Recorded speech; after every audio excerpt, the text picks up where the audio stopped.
The installation, which we made using this amazing white concrete that was developed by ITALCEMENTI for the church, which we designed in Rome, is truly an extraordinary material. It's the first all-white concrete made anywhere in the world since Pierluigi Nervi used that concrete, that white concrete, on the sports palace that he built in Rome in the late 40s. It's never been used since. No one's ever known how to make it. ITALCEMENTI went through a lengthy process to discover not just the white cement, but the white sand, the white mixture, and how to do it, because I said I wanted a white church when I designed the church for the Vatican at Tre Torteste.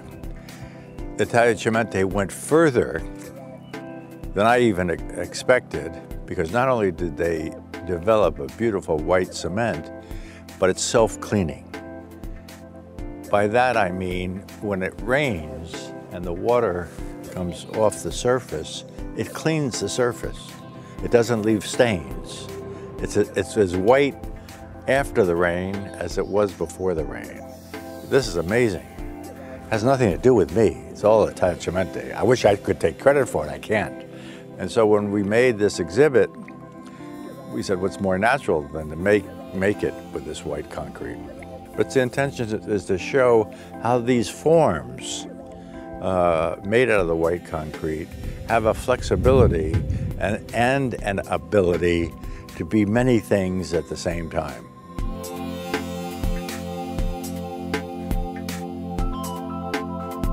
I remember my first, after I won the competition, I received a telephone call from the Vatican. And they said, Mr. MEIER, would you like to present the design of the church to the Pope? I said, oh, well, of course, it would be an honor. I mean, you don't have to ask me the question. Of course, I'm there. So we set a date. It was the middle of October, and I came with the model to Rome. And it was a Wednesday when the Pope has his normal public mass in the morning, and we were going to meet right after that in the private chambers. The model was in a big room in the corner. The Pope was conducting service, and I said to the Swiss guards, you know, can we move the model to the door so when the Pope comes in he can see, you know, the model of the church? And they disappeared.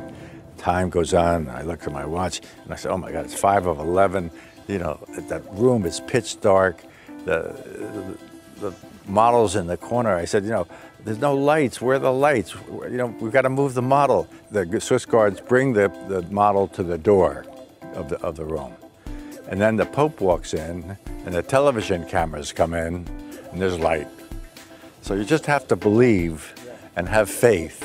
And I had faith that we would get that building built the way we designed it. But I said to the Pope, you know, if there's some changes you want to make, you know, we can make some adjustments, you know. No, it's perfect. Leave it just the way it was. Didn't want to change a thing. So that's what happened.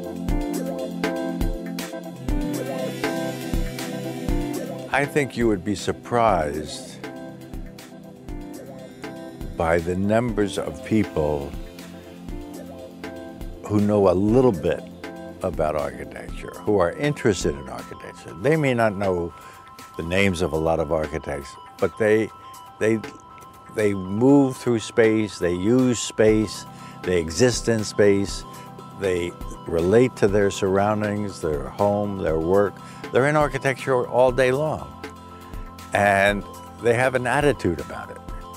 So I think it's important to connect to these people, to say, you know, maybe you've always thought you want to live in a pink room. How about living in a white room for a change, and see if you like it?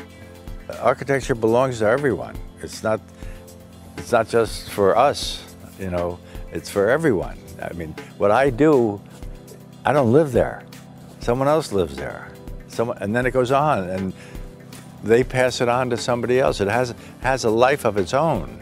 What we do is sort of put the seeds there, and hopefully the seeds are strong and viable, and sometimes they have branches that reach out, and sometimes they stay contained.